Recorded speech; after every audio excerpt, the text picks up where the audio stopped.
You already know what time it is. This is the Certified Podcast, and I'm your host, Mike Ginn. I do want to start off by apologizing before we get to episode number 8.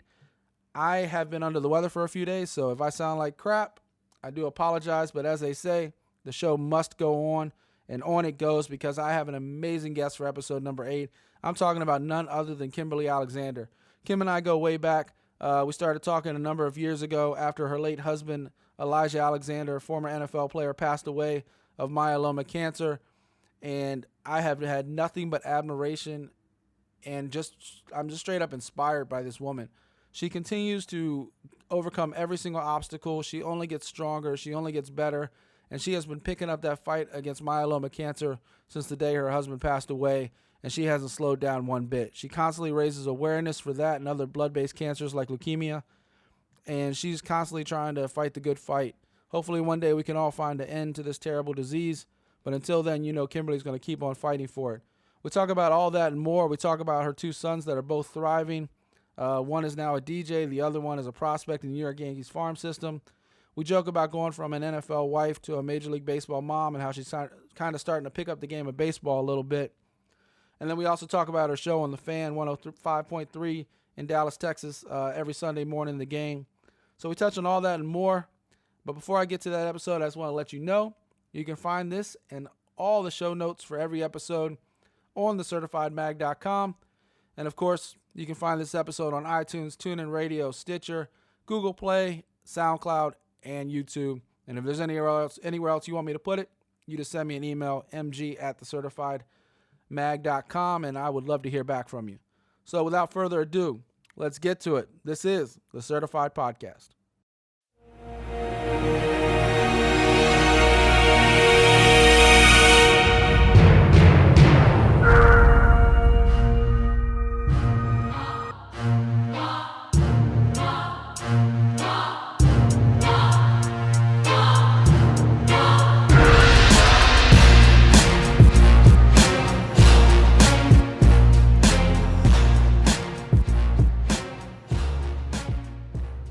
All right, everybody, welcome to the Certified Podcast. This episode, I have an extremely special guest, a good friend of mine. We go back a number of years.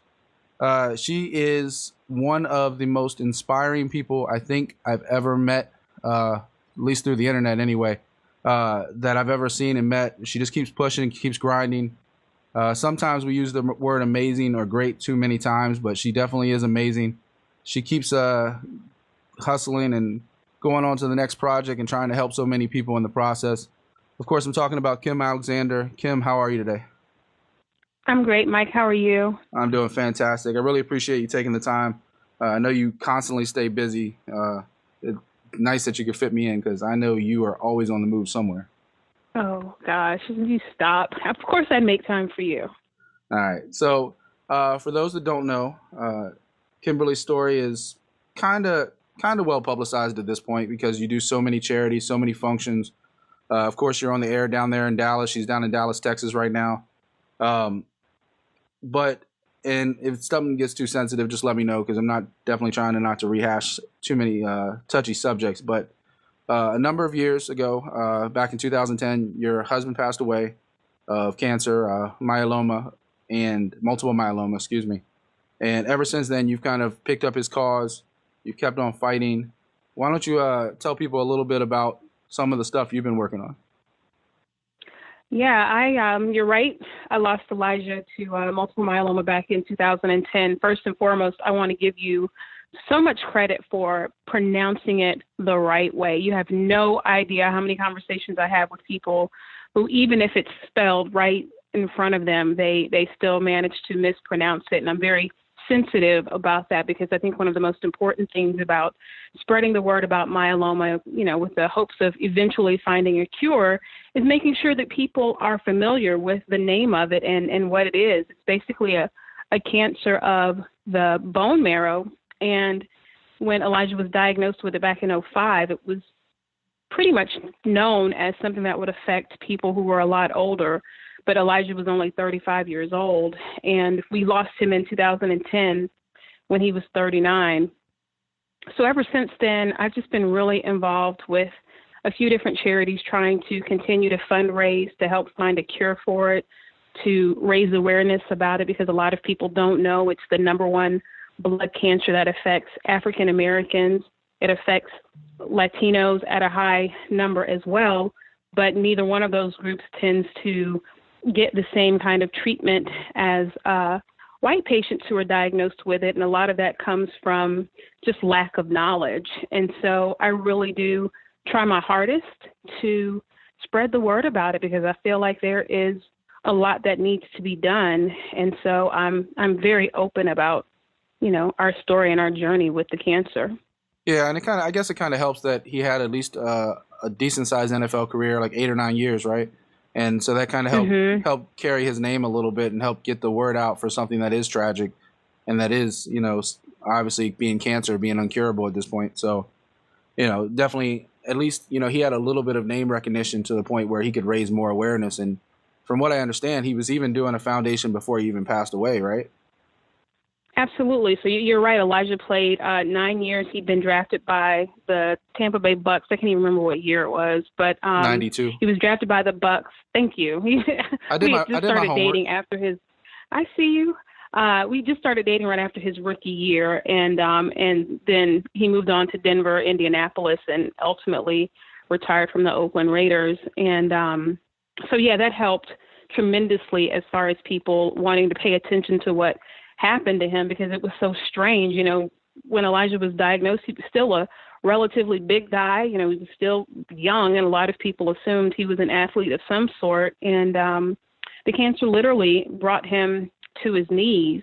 And so after he was diagnosed in 2005, he had a stem cell transplant in 2006. And that's basically a procedure, I'm sure you've heard of it, but it's basically when doctors give you a lethal dosage of chemo that takes you pretty much to the brink of death, and then they bring you right back out of it with a completely new immune system. And it's very common for myeloma patients to have to get one of these treatments, and it tends to put their cancer in remission for a while. Although it's a tough procedure to go through, it really is pivotal for myeloma patients to be able to have one. And so during his recovery from his stem cell transplant, Elijah decided he wanted to do something for other cancer patients, especially children who had cancer, because he was always in awe of the kids that were being treated for cancer in the rooms around him that he would see still running around the hospital and attempting to be as normal as possible while enduring the same chemo and treatments that had him laid up and grumpy. And so he started what was initially the Tackle Myeloma Foundation, and then we changed it to Tackle Cancer. And that's kind of where I started to get involved with raising awareness and fundraising a little bit. Back during that time, it was a little tough for me to handle really everything that was going on. Yeah. It really was just trying to keep things normal for Elijah. At the time we had 2 sons who were being in a wife, being a elementary mom, school, all of that, just a caregiver, wife, mom. And so it took me a little while before I could get involved with the nonprofit side. And Elijah, during all of that time, was still really, really active with going out to different blood cancer conferences and just super involved with doing whatever he could for other cancer patients. And he really did set the tone for where I am now and the things that I'm continuing to do. I wanted to be sure that I kept doing something in his memory, in his honor, despite the fact that this horrible situation happened to our family. I met some incredible people along the way. I have amazing relationships with other myeloma patients, and I want to find cures for them, and I want people to not have to experience the things that our family experienced. Yeah, and I saw even now, almost 8 years since his passing, they still honored him last month with an award.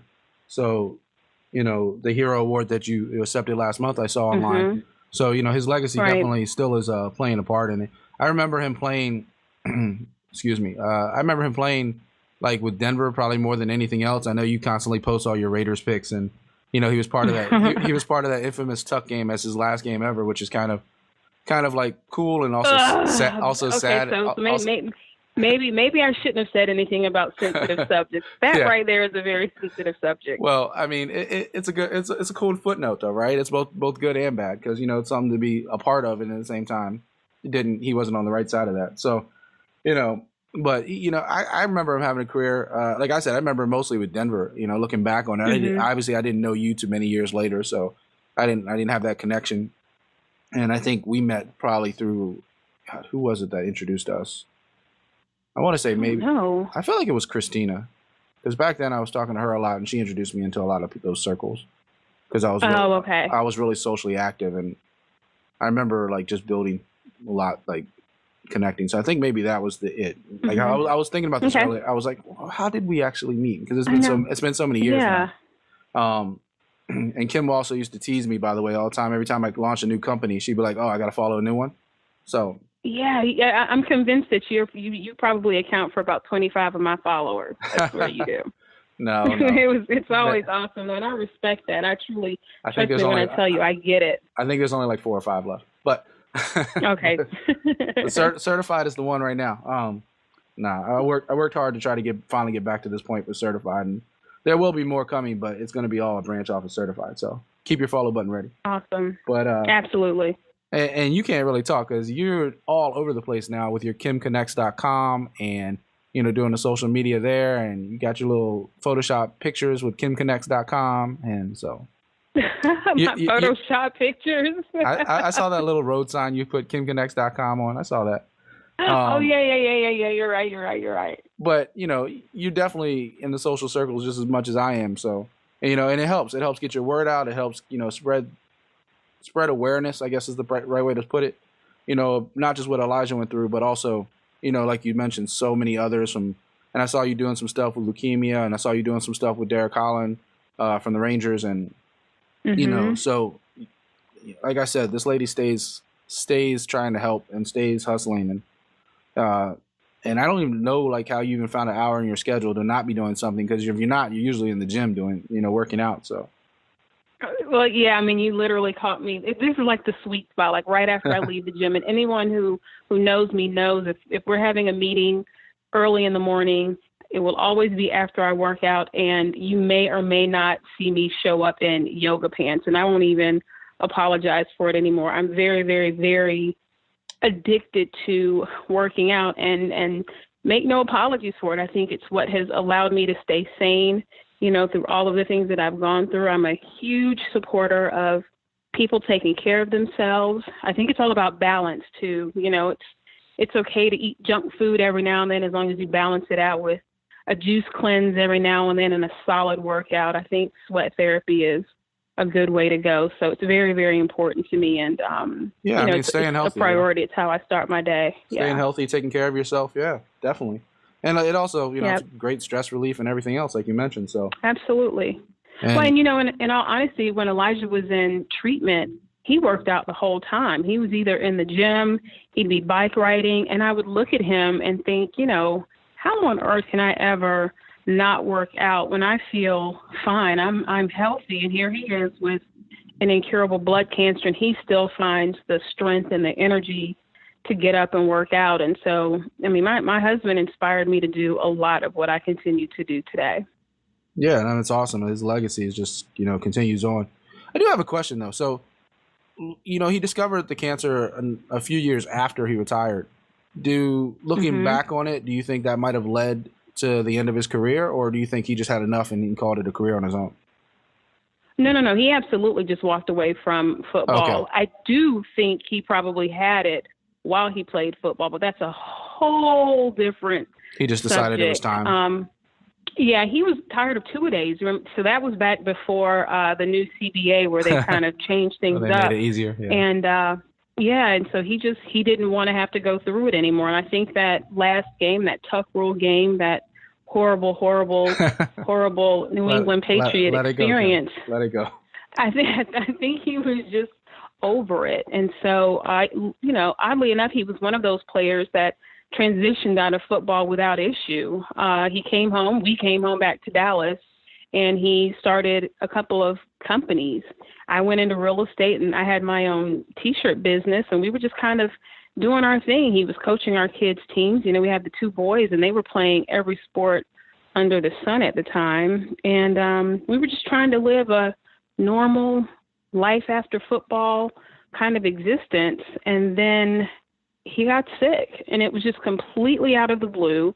He'd been complaining about pain in his feet for a couple of years after he retired, and he'd be going to doctors here in Dallas who would tell him, well, you played football. Of course your feet are going to hurt. So a lot of times people were just dismissive about what he was feeling, and he was basically getting ready to go into organ failure by the time his cancer was discovered. I mean, he was at the worst stage of it. So I often tell people, we actually got a lot of extra time with him because I could have lost him in '05, and I'm appreciative of the doctors and the procedures he was able to go through in order to keep him with us until 2010. And so he's why I am still here pushing and doing what I'm doing, because I don't want anybody else to ever have to go through this. Yeah, I'm sure. We lost somebody in our family a year and a half ago to like cancer that we discovered super late. So it definitely takes a toll. It was like a second mom to my wife. So, it's one of those things where it just took like a massive toll on both my wife and my daughter. So you see it, and cancer is just such a, as they say, excuse my language, but fuck cancer, right? Basically. Yeah. Kim's a little more politically correct on the microphone. She does a lot of radio interviews and shows, so you won't see that language coming from her probably. But but Kim thinks it all the time. I know. I was sitting there doing some research on you just to see what I didn't know about you already, which, like I said, we've had a number of years to go back and forth, and whether it's arguing over the Florida Gators versus Miami Hurricanes, and she's on the wrong side of that. There you go. But that's actually what kind of really started us, though, joking a lot. Like, I remember that back in the day. Like, we used to go back and forth on that like every Saturday. And unfortunately, for me, I'm not like a huge fan of teams. I don't follow a lot of teams. I don't really follow a lot of sports like the typical fan, just because I've been around it from a different perspective. Yeah. The only team I am ride or die for are my Florida Gators. Because you went there. They can do no wrong. Right. I started at the University of Florida, but I finished at CU Boulder. Can you believe that? I never talk about that school. I have no allegiance to that school, but when Elijah went to play for Denver, I had to transfer because I moved out to Colorado. Oh, because you were still in college when you guys got together? Yes, I was just a sophomore when I met him. And so when he left Denver, we left as a family. I have not been back, but I will be going back to Denver, Colorado for the first time since 1996 in about 3 or 4 weeks. So I'm really looking forward to it. I figure it's I'll changed a lot. Swing by the campus. Yeah, I lived out there for a little while. It's changed a lot.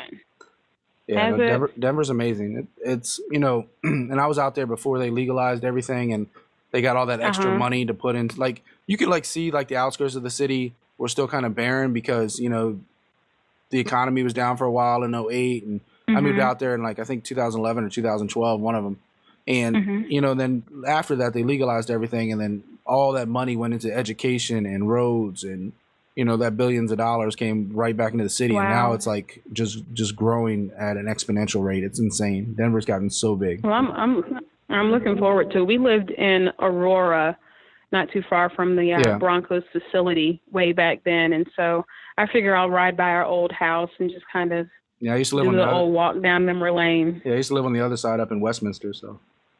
Oh, okay, and we lived there too, as we lived in a temporary apartment when we sold our house just before I finished school. We lived out there just for a few weeks until I finished school, and we moved to Dallas to make Dallas our permanent home. So I remember that commute from Aurora to pretty easy Boulder. To get around there. Yeah, nothing like some of the major traffic you'll probably face in like Dallas or like I face here in DC. So get around pretty easy in Denver. They have like rush hour for like an hour and complain about it. I'm like, your rush hour is like 3 a.m. in the morning to DC. Like you don't know, right? You don't know. But let's get back on track a little bit, and I'll tell you right now, every podcast I've done, it goes sideways at some point because it's just a conversation. So okay, no worries. Yeah, but I was talking about your Kim Connects and stuff, and how you're using that to not only spread your awareness, obviously, for all the different events you're doing, your different social networks and connecting people, What was kind of the concept behind that? Well, oddly enough, I was having a conversation with a girlfriend of mine. I don't know if you're familiar with her, but her name is Marshawn Evans. And I'd been trying to figure out what was I going to do with myself after Eli passed away. You know, having been a wife and a mom and a caregiver, I really had no clue what I wanted to do. But I was pretty well known for connecting people. When Elijah retired from football and we moved back to Dallas, I would host monthly luncheons for the local NFL wives. And so that is kind of what started me in the world of connecting people. I would not only bring in the wives, but then I would bring in businesses that wanted to talk to the wives, and it just kind of gradually grew. And then after Elijah passed and I started to get to know other people outside of the football world, our little football bubble, I just continued to connect the cool people that I knew together. And it eventually led to me hosting dinner parties for some of these people. And so that's where Kim Connects came from. It's just kind of stuck, and I use it as my umbrella for all of the different projects that I have going on, whether it be, you know, connecting people through the dinners or the radio show or doing speaking engagements. To me, it's all about bringing people together and sharing an experience and getting to know each other. I will say about the radio show, if anybody wants a good laugh, we were talking about the Tuck game earlier. I came across the video. I think it was on your Instagram feed or something, and somebody brought up that game, and your face was priceless. You know, you just have no idea. I will never. I think it was like that right night. before the Super Bowl. Yeah, my children won't forget that night. We were actually here in Dallas watching the game in the family room. You know, and we were at the point where it just kind of seemed like a done deal that we were going to win the game and go to the Super Bowl. And you automatically start thinking, okay, what do I need to coordinate? Got to start packing, you know, just figuring this out. You're getting all excited. And then that infamous play happened. And so that changed everything, of course, not only for us personally, but even for Tom Brady. I mean, it literally was just like the event that catapulted his career. Absolutely. Just absolutely. And so I'm just very, very sensitive about that game. And I am currently the biggest Philadelphia Eagles fan on the planet. I cannot begin to tell you the amount of pleasure I got watching that game and watching the Patriots fall apart, and even hearing the stories about what was going on in their locker room, you know, made me a hint giddy. I am just not a fan of the Patriots organization, so I was torn that'll about probably the Super Bowl. never change. Like, part of me thought it was like cool that the Eagles finally won one, but as a Giants fan, I never wanted the Eagles to win one because that's always been like a talking smack point, right? Like anytime an Eagles fan comes up to you, you're like, but you guys have never, ever, ever won one. And then now that's gone. Now I can't say nothing about that. And then on top of it, as a Giants fan, we're the only people to beat them. Like, we beat Brady twice. Like, it's not a big deal to us. So, and that's what made me a Giants fan that one year too. I mean, I just, you know, I totally get it. And being down here in Dallas, you know, Super Bowl really wasn't that big of a deal because Dallas people don't really seem to like either one of those teams. And so it was just kind of just my axe to grind. I just needed the Patriots to go down, and shout out to the Eagles. It was a good underdog story. So it was. When you look back on it like 20 years from now, you'll look at the underdog story and be like, oh yeah, the Eagles came up with a backup quarterback and won the Super Bowl. So, you know, looking back on it is a good moment to be, you know, to remember, because you'll remember where you were. Yeah. So how is this? Let me kind of transition a little bit. How is this to be going from, and you have two sons, both young, healthy, 22 and 20, I think. And yes. And you go from being an NFL mom to now NFL wife. Oh, I'm sorry, NFL wife. I'm sorry. To now almost an MLB mom, because he's in spring training now. So now you got your youngest son Evan in Yankees camp. I believe he was drafted a couple years ago by the Yankees, and now he's in his second or third camp.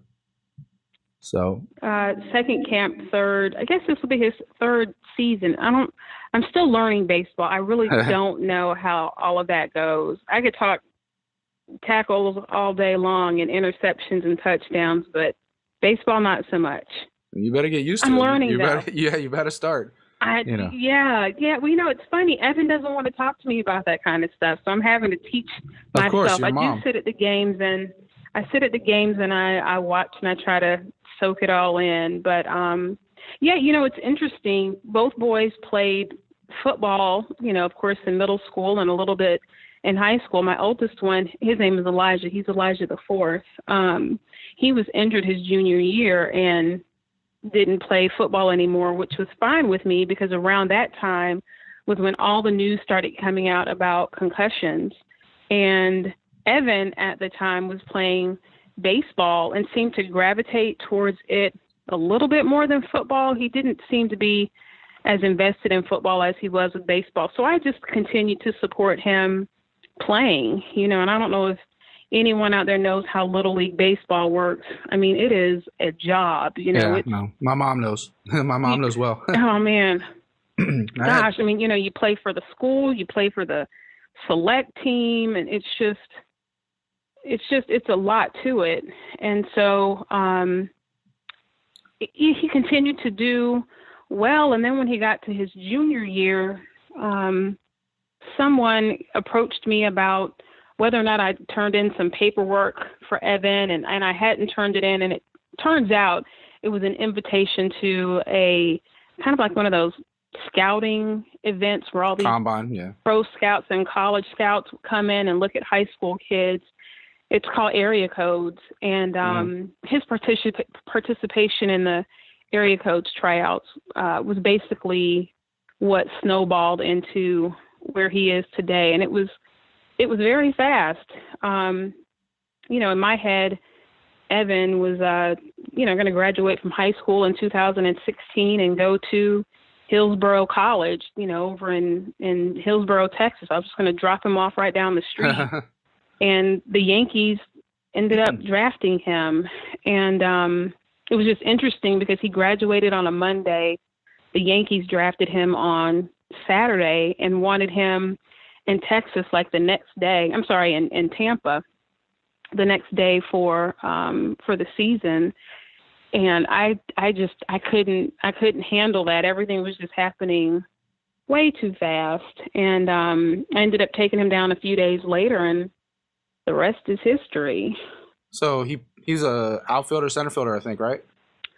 Yes. That's where he plays. And he was, one of the things about the Yankees that I was cool with was they have a dedicated rookie league. So they've got like 2 rookie teams. I think there are only 8 Major League Baseball teams that have 2 rookie levels. And so that allowed me to feel a little bit more comfortable about him going down straight out of high school, because he wouldn't necessarily be thrown out there with a bunch of grown men.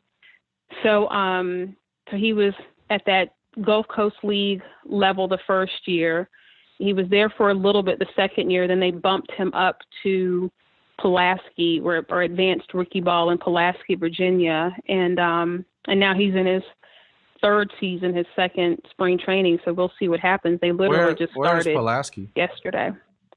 Pulaski, Virginia is 2 hours north of Charlotte, because I remember I had to fly into Charlotte and drive.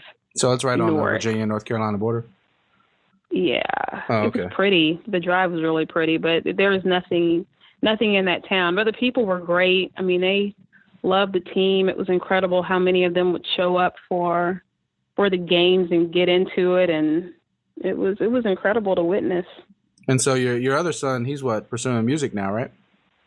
He is. So he's 22 years old. He's in college and DJing. He goes by the name DJ Easy Does It down here in Dallas. And so we'll see what happens. He loved that. It's kind of funny because I was the one that had learning how to DJ on my bucket list. And I was in the process of getting ready to buy myself DJ lessons, and I offered them to my son instead. And lo and behold, he came home and sold all his video game equipment and bought DJ equipment. And now my house vibrates on a regular basis. So it's cool. My whole thing has always been I just want my kids to be happy. I want them to do things that they love doing. In losing their father, they lost a really huge chunk of their world. And for me, my perspective on a lot of things is very different. I definitely realize how precious our time is on this earth and how so many of us can get so caught up in stuff that isn't important, and how important it is to, just kind of take the time and enjoy the things you want to enjoy, pursue the things you want to pursue, because life is short and we are truly only here once. So if I've got one kid that wants to DJ and one that wants to be a Major League Baseball player, then I'm going to do anything in my powers to make sure that happens. Yeah, no doubt. I have a little one, so I understand. I mean, she's only 9, turning 10 now, but you made the comment, I think, one time about, or I saw an interview before where you said they were your strength after the passing, that you couldn't be weak because they were looking for you for strength. And I couldn't imagine, if my wife passed away and it's just me and my daughter, and having to be strong for just one, and you had 2. So I guess in a way it kind of helped you get through a process where, you had a reason to be strong. And then at the same time, that pressure and that stress and that was weight on your shoulders, I give you all the credit in the world, because not everybody comes out as strong as you did. And you're still striving. Like, you're still, like, you talk about your bucket list, and, anybody that knows Kim knows that she is constantly, trying something new, doing something cool, doing something adventurous. I like to say you've lived a life a few times, you lived a lifetime a few times. So, I give you all the credit in the world. I didn't joke about calling you amazing earlier, because you really do inspire me, and I'm sure many, many others, just the way you keep pushing and keep grinding and just always find ways to keep reinventing yourself, which is amazing. Well, I definitely appreciate that. And I always tell people it's all because of my kids that I'm where I am now, because you're right. I always looked at it like, if I collapsed, who would they look to? And I never wanted them to have to worry about me. To me, it was like, gosh, it's horrible that this happened. They're so young. I didn't want their childhood ruined any further by not only losing their dad, but having to worry about their mom, who couldn't hold it together. And to be honest with you, I not only had those 2 biological children of mine, but during this process, my husband had coached a little league football team that we were still very close to. And all of those little boys were watching. I mean, oddly enough, they're all in their early 20s now, and they still keep in contact with me. A lot of us are connected on Instagram or on Facebook and even LinkedIn now. And so, it's good to know that I have the support. It's good to know that I had them to help keep me going. And it has allowed me to even help other people at this point. So I'm appreciative of it. And I'm really big on living in the moment. You're right. I try my hardest to be as adventurous as possible. If something comes up and I want to do it, then 9 times out of 10, I'm going to do it. And it might even be a little bit irresponsible sometimes, but you know what? You gotta have a good time while you're here. Like you said, you only live once, so. Only once. So, let me ask you this then. So you actually, if you don't mind talking about it, I heard you said you're doing an event tonight? Yes. Tonight is the kickoff for the Man and Woman of the Year campaign, which is the highest honor that the Leukemia Lymphoma Society bestows upon the people who win. And so basically we have 8 candidates down here in Dallas that will run for the honor. They have 10 weeks to raise as much money as possible. And one of the candidates is a gentleman by the name of Clarence Hill. He was my husband's fraternity brother, and he also happens to be the beat writer for the Dallas Cowboys. And so when Elijah was in treatment, Clarence had written a few stories about Elijah and would come out and support him all the time. And so tonight we will announce him and a few of the other candidates to the crowd and to the Dallas Metroplex area so that everyone will know that they are running. So that basically means they have to raise a lot of money in a very short period of time. But it'll be a lot of fun. It's a campaign that I've worked with before, and I'm excited to be working with it again. And again, you know, even though the name myeloma isn't mentioned in the title, the Leukemia Lymphoma Society also supports myeloma research in patients because myeloma is a blood cancer like leukemia and lymphoma. Awesome. You're going to have to email me all those links so I can put them in the show notes, make sure people can reach out and support if they want to. Okay, awesome. I will. Yeah, and make sure that everybody listening can contribute. This episode, we're recording this on a Tuesday, so it'll come out on this Friday, actually. So it won't be too far dated in the future. So you're keeping yourself busy with these events. You got the radio show now. You're doing 105.3 The Fan down in Dallas. Yep. So how often do you do that? Is that a daily show or just on weekends or? No, it's only on Sundays. We do it from 8 to 9, and it's actually called a show called The Game, which stands for Golf and More Experience. I am not savvy when it comes to golf, so I'm more the and more experience part of the show, and the other host, Tim Matthews, is the golf expert, and I'm kind of like his female sidekick, and we have a really good time just kind of running our mouths about what goes on. But again, my perspective on sports isn't like the typical fan. I'm more the one that knows the backstory about what's going on and is more interested in what makes a player tick, what makes, him do what he's doing or what's going on behind the scenes more so than how many touchdowns or tackles and yards he gained. I might have to get you if we ever start this sports podcast, I might have to get you to be my insider. Yeah, well, I will say this. While I do have inside knowledge on a lot of stuff, I'm also very loyal and probably loyal to a fault. So I don't know how much of the good stuff I'd ever give up because at the end of the day, my football family is actually. Yeah, as many know, women talk. So. Stop! Not Men talk too. Not to us, but to each other. And I'm sure you're still very tight with many of those wives, and I'm sure they're all like, "Hey, did you know in the back, they threw a chair at each other and they did this?" And like all of a sudden, we don't hear any of those stories on SportsCenter. So right, I'm sure quite a bit more. Like you even mentioned something about behind the scenes of the Super Bowl with the Patriots, and I had no idea what you're talking about. But I was like, all right, I'll just let her go with that because I don't know. Oh no, you know about that story. It's the story about the owner and Tom Brady's guru not getting along. That was a widely publicized story. I thought that was more Belichick though. I thought it was more Belichick that didn't want the trainer around.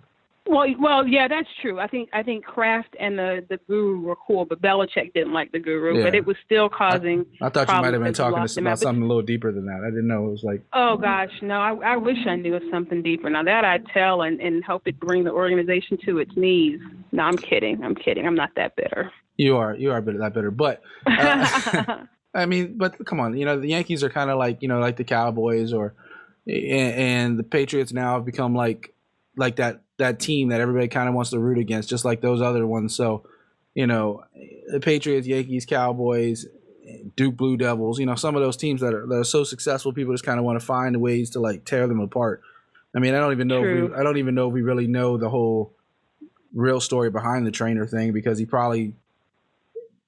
might have even been that Belichick was like, well, you're not treating everybody, so you can't be in here. So it might have been something as simple as that. Well, I mean, that was part of it, though. That definitely was part of the story, that they felt like they were certain, at least that was the gist of what I took away from it, that maybe some of the other quarterbacks that needed treatment or needed his attention, he wasn't giving them that same treatment. They couldn't get into appointments. So. And knowing as spiteful as Belichick is, he might just make him the head trainer next year. He might just bring him on and hire him just to be spiteful to the media. So you never really know that guy. And, he comes from the Giants and he comes from that Bill Parcells lineage. And we went through that for so many years of things don't get really leaked out. They just, and of course that was definitely a pre-social media time. So things obviously get leaked out a lot faster and easier now, whether it's sports, politics, just news stories in general. So there's very few secrets nowadays that you can keep. But, it's Belichick. That's so true. He will find a way to keep something secret. If he does hate Robert Kraft, you would never hear it come out of his mouth ever.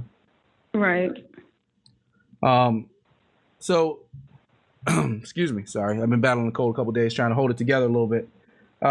So let's get back to Elijah a little bit because I definitely don't want to short on the myeloma story. And I know we've kind of been bouncing around a little bit because like I said, there's a lot to talk about with you, and there's definitely stories about your sons. Evan striving now, trying to get called up for the Yankees in a few years, hopefully.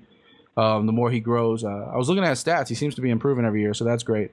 Yeah. Young. His only job during the off season was to gain weight, and so we were really excited that he did that. He was actually here in Dallas during the off season training at the Michael Johnson Performance Center, and I think that they did him well. He seemed to really improve, and we'll kind of see what happens. I don't think they start playing for another maybe week or two, and I'll just have to keep up with all of his games on my app or listen by radio, and I will give him what happens. I will give him much more credit than my mom got, because so when I was coming up and playing like serious baseball, there was almost like a tradition. Whereas if my mom came to a game, I was going like 0 for 4 and striking out like 3 times. Whereas if she wasn't there, I'd go 4 for 4, hit a couple doubles, steal a couple bases. You weren't that kid, were you? She was my mom to this day knows she was the worst luck for me ever. Like, I didn't even let her come to most of my games because I was having such a great year until I got injured at one point that like every time she come to my game, done. Like, I was horrible. And I don't know if it's just because I felt the pressure of trying to perform, but then I think I saw like you go to a game, your kid hits a couple doubles, another time he hits a home run for you. So nice to see that he definitely performs under pressure. Yeah. I was. It was funny when I went up to Pulaski for the games, and I ended up meeting a few of the staff workers from the team, and they were like, "You don't understand how cool this is for this to happen while you're here." They're like, we have times when families fly in for games and players don't even get any playing time. So to have Evan, be able to go out there and do that. And to be very honest with you, the most meaningful part of seeing him out there was that he was wearing his dad's number. With him being bumped up to Pulaski, he was able to pick his jersey number, and he was wearing number 58. And so I was just over the moon about seeing him out there doing his thing. And, it was a lot of fun. I just want him to be happy. I'm that mom that, I'm not yelling at the field. I'm super, super quiet. Some of the fans, they didn't even know that I was his mom because I was just so low key in the stands. I let everybody else around me. That really surprised me. Really? Yeah, I totally picture you as the mom that is like, that's my son. Oh, not at all. Yeah, no. I'm actually the mom that will quite often have her headphones or some earbuds in until my kid goes to bat, and then I will record it. Now, that is one thing I will do. I always record his at-bats, and then I just sit back down. I don't yell because I feel like he's not going to hear me, so what am I yelling for? And I don't know, I'm really, really calm. That's funny that you think I'd be the opposite. Nope. Yeah, well, first of all, I know how much you love your kids. And second of all, I do. I see the way you react to certain sports situations. So I put 2 and 2 incorrectly in my head, but okay. I'm still a little You're surprised. Right, that's valid. I'm still a little surprised that you're not that mom, but I'm sure Evan appreciates it. I'm sure. And I'm sure when Eli starts performing a lot of these shows that if you ever show up that you're not going nuts because he's the DJ. So I'm sure they definitely appreciate it. Yeah, I'm sure they appreciate that. When you talk about myeloma and you talk about multiple myeloma and you talk about unfortunately what led to your husband passing, because I don't want to let this go before I let you go because I think it's super important. How do you kind of approach that to get people to get tested, get diagnosed, like when you go to some of these events and you're kind of trying to spread the word, like how do you usually go about that to kind of like get people's attention? Well, the tricky thing about blood cancers in general is there's no way you can really prevent them. There's no screening process for them. So basically, if you find out that someone has a blood cancer, it's just because they mysteriously became ill, went to a doctor, and that's how it was discovered. So that's one of the tricky things about raising awareness about it, because you almost feel like you're scaring people to learn about something that they may not ever need to really know about. So what I like to do is to at least let people be aware of be aware of the fact that they exist, to be aware of the fact that, these blood cancers are out there. There are certain symptoms that you can look for, but understand that those symptoms can be benign and overlooked, and it may be something big and it may be something little, but at the end of the day, knowing that they exist, knowing that research and supporting research for these blood cancers can lead to cures for other cancers, all of that is just extremely, extremely important. With Elijah, his cancer had been overlooked for a while. And like I said, he had been brought to his knees by the time it was discovered. And, part of the story that I didn't explain was that he actually didn't pass away from myeloma. He actually had an aneurysm. And because he had had issues with sleep apnea, he'd lost oxygen to the brain. And I basically had to remove him from life support a few days later. And that's how we lost him. And quite often that is the case with myeloma patients. They don't actually pass away from myeloma directly. They end up passing away from some other kind of infection or some other kind of issue related to the myeloma. So that's something else that I also like to tell people about, that, you have to be aware of side effects. You have to be aware of keeping your immune system strong. When you're in a hospital or when you're in a grocery store and you see people walking around and they're coughing, but they're not covering their mouths, those simple germs could lead to a cold, and that simple cold could be the very thing that brings a blood cancer patient to their knees. And so it's just important to me to talk to people about the importance of being healthy, being aware of certain symptoms, just being aware of treatment options. Also knowing if you ever get diagnosed with something, as a patient, you are your number one advocate. Don't hesitate to ask a doctor questions. Don't hesitate to get a second opinion. Don't hesitate to feel like, you're harassing the nurses if it's something that you need to know when something's not making sense. I like to encourage people who are experiencing any kind of health issue to get involved with support groups. Go online and find other patients and other outreach organizations just to kind of stay plugged in and stay in tune to what's going on. I even tell people nowadays, if you or someone you know and love is dealing with a disease, set up your Google alerts so that any of the breaking news about treatment options and anything surrounding it ends up right in your email box every day. That's a great idea. It's just really, really important for people to just stay aware of their health, regardless of whether or not it's myeloma, leukemia, lymphoma, or any disease for that matter, as far as I'm concerned. Some of these issues and things that we went through really do apply across the board. When he had his, excuse me, because I'm just kind of curious more so people can understand this. So when he had, because you said he had a lot of pain in his feet, right? Did was the bone marrow issue like body wide, or was it more in his legs?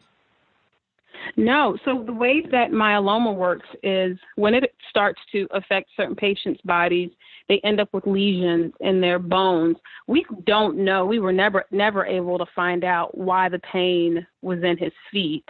Because quite often myeloma patients tend to have pain in their back. So that's the frustrating thing about myeloma. There's no rhyme or reason as to why it happens. There's no cure. It tends to affect older patients, but then nowadays more and more younger patients are being diagnosed. And so it's just a crapshoot as to how to treat it. What works for one patient may not work for another. And because it goes in and out of remission, when it goes out of remission, doctors are then forced to come up with some other kind of concoction of, drug treatments in order to help the patient and try to put it back in remission. So it is a constant roller coaster. There's no such thing as just kind of, living in peace, because it's a roller coaster. You're never really sure when the other shoe is going to drop. And so, when Elijah was diagnosed with it, I honestly lived on edge pretty much the whole time, because being his wife, I noticed things in him before he noticed them in himself. And so if I noticed that he was sniffling a little bit more than usual, if I noticed that he was coughing, if I noticed he was sleepy or seemed to be dragging a little bit more, I was always nervous that it was something major about to happen.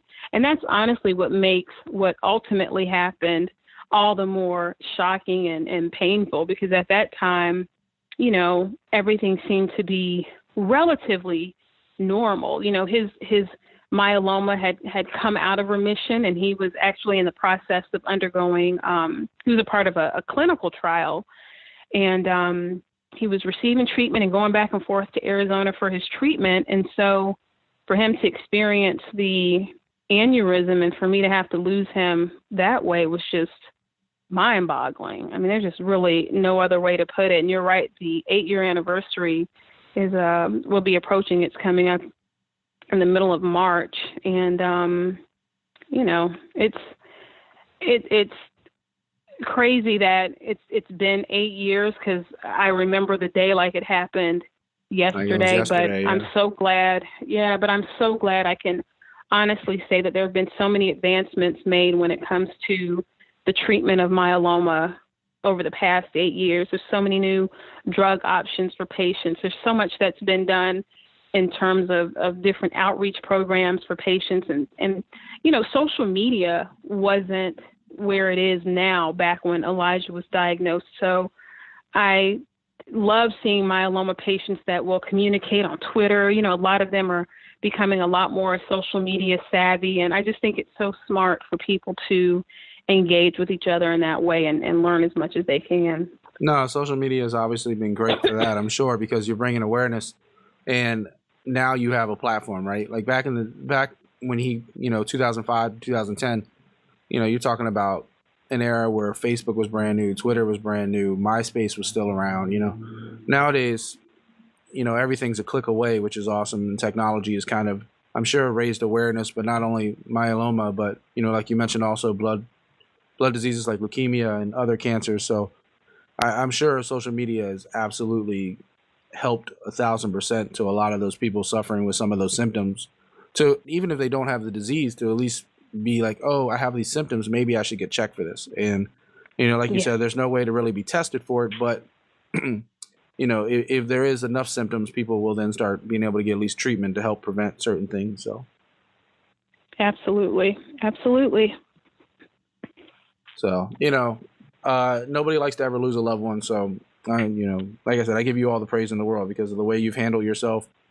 Nobody would even know your pain, and the way you keep yourself strong for those kids, and the way you keep yourself strong for not just your kids and your family and your extended family, but, the society in general that's suffering from a lot of the same problems that your husband did, and other people that are just suffering from problems, not even just cancer. I see you do kind of events for a little bit of everything sometimes. And, like I said, that's amazing. And that's the strength that a lot of people use as inspiration. So I will personally say thank you for that. Well, thank you. I appreciate it. Thanks for being my friend over the years. I feel like you've actually watched a lot too, because we probably connected not too long after I lost Eli. Yeah, I was trying to think about that. I think I got on Twitter around that time. He passed in 2010. I remember getting on Twitter maybe around that summer, and that was when my primary social circle were other players' wives, and it was the NBA crew. Yeah, football wives. I don't know if it was that summer that he passed or maybe the year after. Like, I don't feel like it was immediate. I don't feel like it was immediately after he passed, because I know he had been gone for a little bit, and I feel like it was maybe like 2011 or 2012 that we probably connected. But I mean, that's 5-6 years ago now, so 6-7 years ago. Yeah, it's crazy. So time has definitely flown by. You've literally watched Evan grow up through high school. I've seen both your kids, and I got such a kick out of there was a video you posted on Instagram about you when you were going to accept this award on behalf of your husband, and you said, "I'm so happy that you guys couldn't wear what I asked you to." And I was like, as a dad, I was just like, "Yep." Well, what ended up happening was I knew that event was the St. Valentine's Day luncheon and fashion show for the Leukemia and Lymphoma Society. And, okay. And it's a pretty formal, not formal, I guess it's more like it's a luncheon. So Upper class women casual. are in dresses and men are in suits. My children, the last thing they ever want to do is put on a suit, especially Evan. Evan is kind of like, you know what, if it's got a button on it, it's entirely too dressy for him. He prefers elastic and T-shirts or anything with a Nike symbol on it, then he's cool. But I knew that having them in that environment and then having them in suits would just be almost too much for them to bear. So I allowed them to wear what they wanted to wear, and that's what I was referring to when I made that comment. I was like, I'm glad you wore what you wanted to, because I felt like it made them a little bit more comfortable. Well, let me be clear. My daughter is 9 and she won't wear what we tell her to wear. So I'm sure it's not going to get any easier. So yeah, you just wait. You've got a few years. Wait, let's give it 7 years. Don't make it worse. We'll see what happens. don't make it worse. I love my daughter. She is the biggest blessing in my life. But yeah, when she turns a teenager, I'm going to probably be sitting in therapy somewhere. But yeah, you women are not the easiest to raise. Stop. Yeah. You're going to have therapy and then the shotgun ready for any boys to try to date her, right? Yeah, see, that's the tough part. I mean, you see my face. I think we're friends on Facebook, right? No, we're not friends on Facebook. You need to send me a request. You've been holding out. We'll fix that. I'm sure you've probably seen a picture or something on my Instagram of my daughter, and like she's already super cute. So I'm like, I'm in trouble. I'm in trouble. So, you know.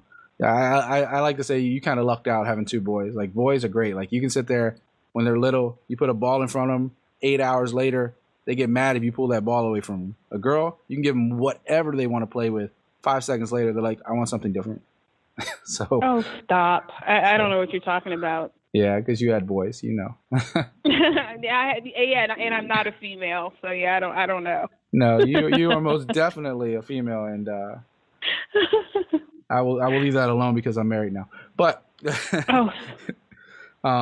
no, Kim, I'm get done taking up some of your time, but I definitely want to give you a chance to plug whatever you want to plug right now, and let people know where they can find a lot more about what you're working on and everything else. Well, I appreciate it. I tell people all the time they can find me on Instagram and Twitter. I am under the handle at the Kim Alexander. That's THE Kim Alexander. And I'm also on, I have a website. It's kimconnects.com. That's connects with an S. And I'm on Facebook. My Kim Connects Facebook page is alive and well, and then I'm also on there under Kimberly Hall Alexander. So I'm super accessible. You know, I'm totally approachable. I love running my mouth and connecting with people. So look me up. Running your mouth and connecting people. I don't know anything about that. But yeah. No, but hey, and then anybody, if they're in the Dallas market, they can definitely check us out on the Fan on 105.3 The Fan on Sunday mornings from 8 a.m. to 9 a.m. Well, if I ever wake up early enough on a Sunday morning, I'll probably tune in over the internet just to catch a couple episodes. But I will include all those links in the show notes. Kimberly's also going to give me some information on that fundraiser that she's working on tonight, and we'll make sure we get all that in the show notes. Kim, thank you so much for taking your time. I really appreciate it. I definitely would love to have you back on sometime, and definitely, hopefully, we don't have to wait so long to talk again. I know. Sounds like a plan. And I will add you on Facebook. I'll get on that. Yeah, please do. Like within the hour. Before you run off to your next event. Exactly. All right. Well, Kim, I will let you go. Thank you so much, ladies and gentlemen. Thank you. That is the Certified Podcast.